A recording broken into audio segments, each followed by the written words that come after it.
Imagine you're just staring down a wildly complex modern problem. Right. Maybe it's like creeping environmental collapse in your region, or soaring economic inequality, or even just that deep sense of isolation that's kind of fracturing your own community. Yeah, those big systemic issues. Exactly. And usually when we tackle things like that, we reach for cold, hard tools. We pull up a spreadsheet, we look at demographic data, we run a regression analysis. We look for a very specific measurable mechanism.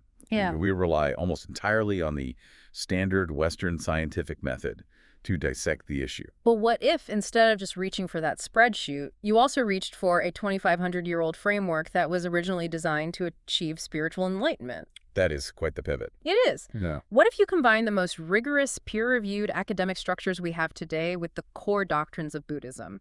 Because today, for our deep dive, we are looking at actual postgraduate notes from a university in Thailand that is doing exactly that. It's a fascinating synthesis. We're diving into a course titled Research Methodology in Buddhism, specifically Course 625103.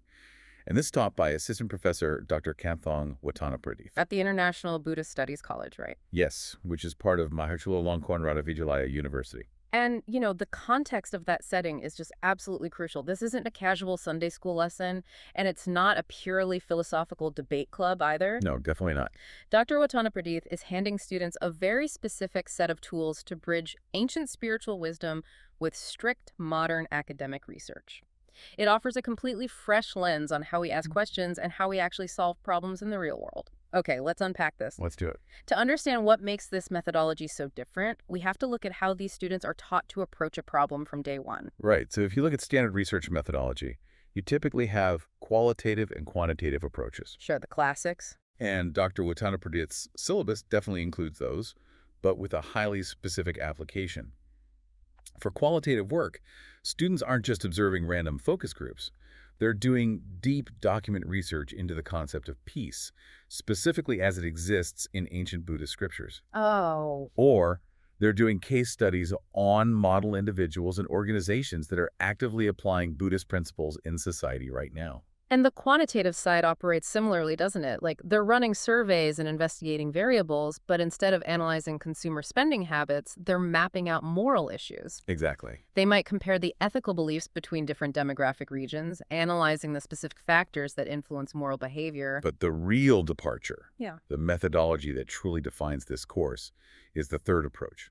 It's explicitly called integrating Buddhist principles. Right. This is essentially a mixed method or action research approach, but it's entirely geared toward problem solving based on the Four Noble Truths. That concept completely stopped me when I read the notes. Applying the Four Noble Truths to modern academic research is essentially using a 2,500-year-old root cause analysis framework. It really is. It's like a spiritual version of Six Sigma for solving societal problems. But how does a student actually do that? Like, how do you take a spiritual doctrine and apply it to a modern crisis? Let's say, forest conservation, which is one of the actual research topics mentioned in the syllabus. Okay, let's walk through it. Yeah. If we connect this to the bigger picture, the Four Noble Truths are fundamentally a diagnostic tool. The first truth is identifying the suffering. Okay. In the context of forest conservation, the suffering is the rapid deforestation and the destruction of the local ecosystem. Right. It's looking at the reality of the pain. Exactly. The second truth is diagnosing the origin of that suffering. Now, a Western economic paper might just point to a lack of regulation, right? Sure. Or market incentives. Right. But a Buddhist methodology requires looking deeper into human behavior. It identifies root causes like economic greed, ignorance of our interconnectedness with nature, or just a profound lack of community ownership over the land. Then comes the third truth, which is the cessation of suffering, defining what the healed state looks like. In this case, I guess a sustainable, thriving forest ecosystem where the local community lives in balance with the environment. Which leads right into the fourth truth, the path to cessation. This is the actionable solution, and in Thailand, we actually see this happening. Really? How so? Buddhist monks have developed these tree ordination rituals. They wrap sacred saffron robes around ancient trees, effectively making it a religious taboo to cut them down. They're using spiritual reverence as a practical, actionable path to solve an environmental crisis. That is incredible. They're taking a framework designed for personal enlightenment and scaling it up to save a physical forest. And the syllabus shows that students apply this methodology across three main categories. We just talked about history and society, but they also apply it to education and psychology, and of course, philosophy and doctrine. And this is where the academic rigor really flexes. They aren't just studying Buddhism in a vacuum. They're doing intense comparative studies. Oh yeah, the depth of these comparisons is striking. For instance, the syllabus challenges students to analyze the concept of karma in Theravada Buddhism, which is the dominant older school of Buddhism in Southeast Asia that emphasizes individual liberation and the impermanence of all things. Right. And they have to compare it with ancient Indian Samkhya Yoga philosophy. Just to clarify for you listening, Samkhya Yoga is a deeply dualistic philosophy. It argues that the universe is made of two distinct eternal realities, pure consciousness and physical matter. So pitting that against the Buddhist idea that there is no permanent fixed self is a massive intellectual collision. It really is. But they take it even further into Western thought. What's fascinating here is how the notes detail assignments where students must compare Buddhist philosophy directly with Immanuel Kant's concept of goodwill. And Kant is essentially the heavyweight champion of Western moral philosophy. His whole argument revolves around duty, right? Yes, exactly. See, Kant, an action is only truly moral if you do it out of a pure sense of duty, what he calls the categorical imperative, regardless of the consequences. Right. And contrasting Kant's rigid duty-based morality against a Buddhist framework where actions are evaluated by their intention and whether they alleviate or contribute to human suffering, is a profound exercise. Yeah, it's not just rote memorization. Not at all. This isn't just memorizing religious dogma. Dr. Wattanapradith is forcing an active global interrogation of what it actually means to be a moral human being. Which perfectly sets up the third application area, education and psychology. Students take these massive philosophical conclusions and figure out how they impact local communities. Like, they study how Buddhist principles enhance the quality of life or influence the social relationships of the elderly. Or they develop actual learning outcomes for schools based on the Four Noble Truths. But here is where we hit a bit of friction in the syllabus. Because, you can't just sit under a tree, pick a lofty philosophical topic out of thin air, and start writing. No, you definitely can't. Finding the right problem is often the most agonizing part of any postgraduate research. And Dr. Wattanapradith's slides are uncompromising here. They explicitly state no research can be done without research problems. And the syllabus dictates exactly where these problems should come from. Some of the sources are standard social phenomena, or researchers' own interest and experience, and what the course calls utilization requirements. Meaning the research actually has to be useful. Right, but then it lists some macro factors that I really have to push back on. Which ones? Well, it says research topics must also be sourced from government policy, national research policy, and the National Economic and Social Development Plan. So what does this all mean for academic freedom? I see where you're going with this. I mean, if a student's topic is forced to align with the government's current economic development plan, aren't we just stripping away their intellectual curiosity? It sounds less like independent academia and more like the university is acting as a free research and development arm for the state. That is a very valid critique. And honestly, it's a tension you see in higher education globally. How closely should a university serve the state? Exactly. But if we look at this requirement specifically through the Buddhist lens we've been discussing, it takes on a slightly different meaning. The primary overriding goal of this methodology is the alleviation of suffering. Okay, fair. True knowledge, in this context, is entirely useless if it remains theoretical. So it's sort of an anti-navel-gazing mechanism? Precisely. If a researcher spends 2 years writing a brilliant thesis on the metaphysics of consciousness, but it doesn't interact with the economic or social structures that actually govern people's daily lives, who does it help? Right. It doesn't relieve any actual suffering. By forcing alignment with national social development needs, the program ensures that the students' intellectual labor intersects with real-world systems. It demands that they tackle actual systemic challenges, whether that's poverty, educational deficits, or environmental degradation. It forces the ethereal philosophy to get its hands dirty in pragmatic reality. Okay, that makes sense. I get it. But the course also gives very strict criteria for what constitutes a good problem once you've actually found that intersection. Yes, it does. A good problem must be rational. The researcher must actually be capable of conducting the study. Right, meaning you can't propose to solve global income inequality in a single semester. Exactly. There must be large-scale beneficiaries. And importantly, it must be completely new. It cannot be repeated. And it has to clearly identify the who, what, where, and how, which then has to be distilled into a research question. The syllabus provides a wonderfully concise rule here. Keep it focused. It explicitly states that 1 to 3 questions are enough for a research. Those questions are the engine of the entire project. Yeah. They can be descriptive, literally answering the who, what, where, how, and why of a social phenomenon. Okay.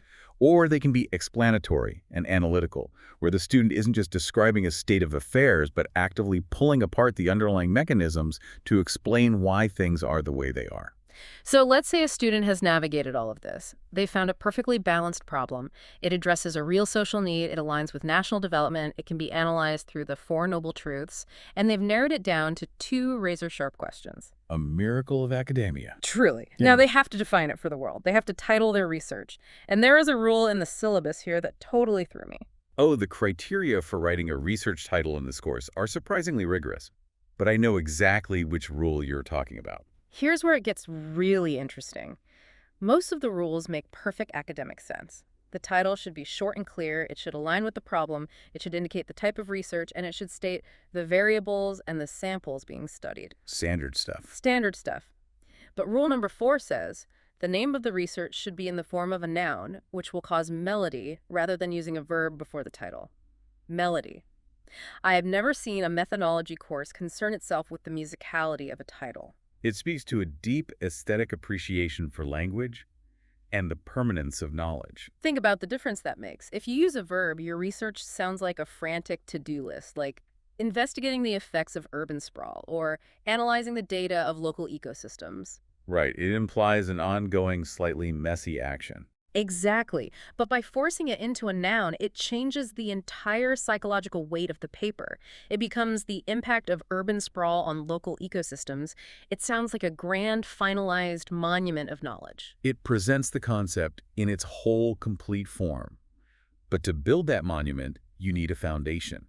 And this is where the rigorous structural demands of the literature review come in. Oh, the dreaded literature review. The syllabus is very clear about the utility here, though. It isn't just about padding your bibliography. It's designed to prevent rework, to learn shortcuts to complex concepts, and to anticipate obstacles before you hit them. And look at the databases Dr. Wattanapradith requires students to use. They are pulling from the absolute pinnacle of global empirical scientific publishing. Places like Google Scholar and Scopus, which is the massive international database for peer-reviewed literature. But they're blending that with highly specialized regional archives. The syllabus lists MCU's Buddhist Research Institute, the TCI Kaijo database, and their own eThesis portal. Which is brilliant. By forcing students to bridge Scopus and local Buddhist archives, the course is acknowledging that Western empirical data and Eastern spiritual philosophy are not mutually exclusive. They are 2 halves of a complete understanding. And the syllabus uses this great phrase to describe the ultimate goal of all this reading. It says a literature review paves the way for understanding the new story. I love that framing. Because a literature review is essentially an act of honoring your lineage. You have to verify the existing concepts. You have to know the old story inside and out, what previous scholars got right, and where their theories fell short. Right. You have to do all that before you can credibly stand up and tell your news story.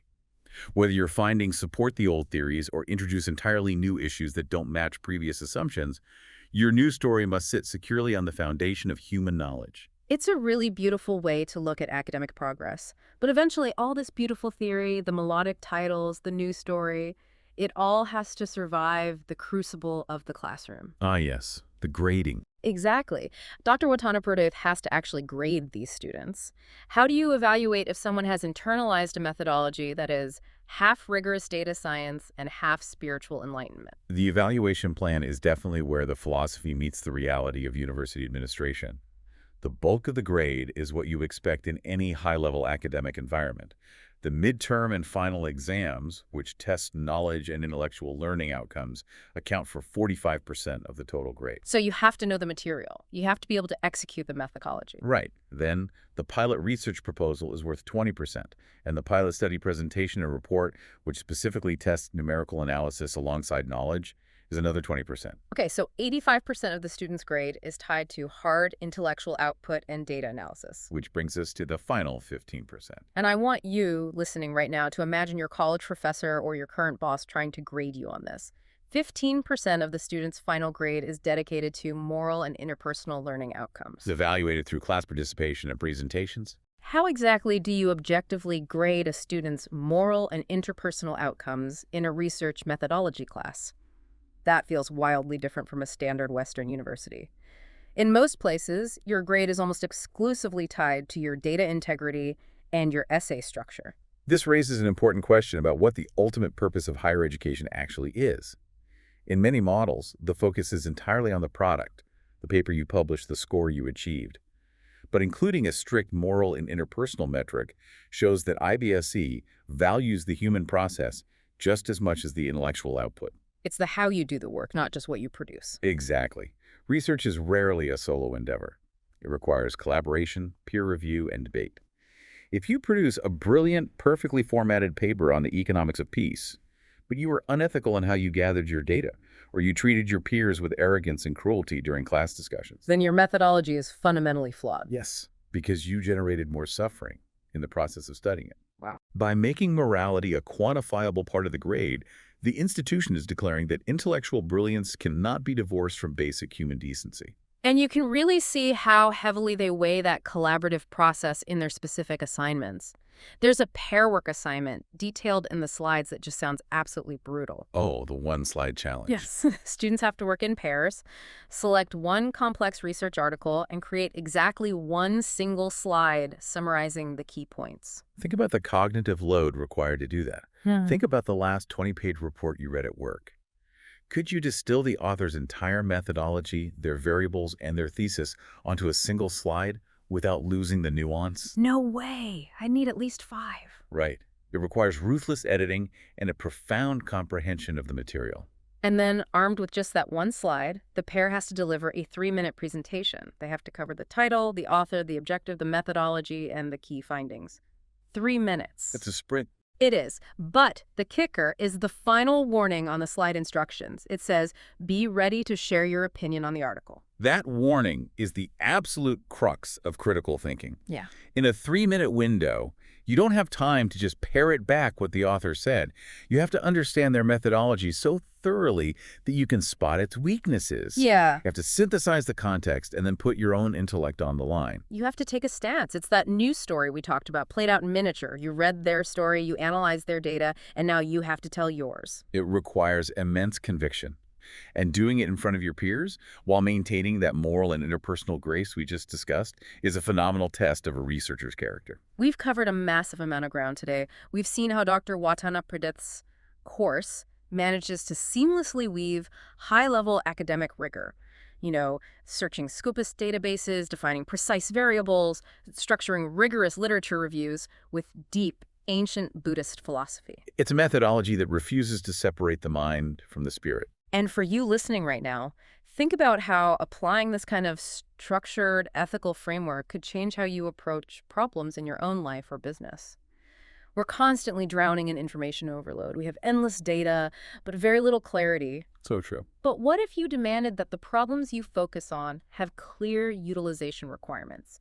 What if you evaluated not just the outcomes of your projects, but the moral and interpersonal process of your team along the way? It's a phenomenal shortcut to cutting through the noise. Yeah. And it leaves us with a final lingering thought to mull over. Oh, absolutely. As we've discussed, the core of this methodology revolves around the 4 noble truths: identifying suffering, its root cause, and the actionable path to its cessation. If we take that framework seriously, couldn't every valid research problem in the world, whether it's economics, engineering, history, or psychology, fundamentally be viewed as a spiritual attempt to alleviate a specific type of societal suffering? That's a profound way to frame it. Every data point, every regression analysis, every literature review, it's all just a tool to diagnose the broken bone and set it right. It takes that cold, hard spreadsheet we talked about at the very beginning and it turns it into an instrument for enlightenment.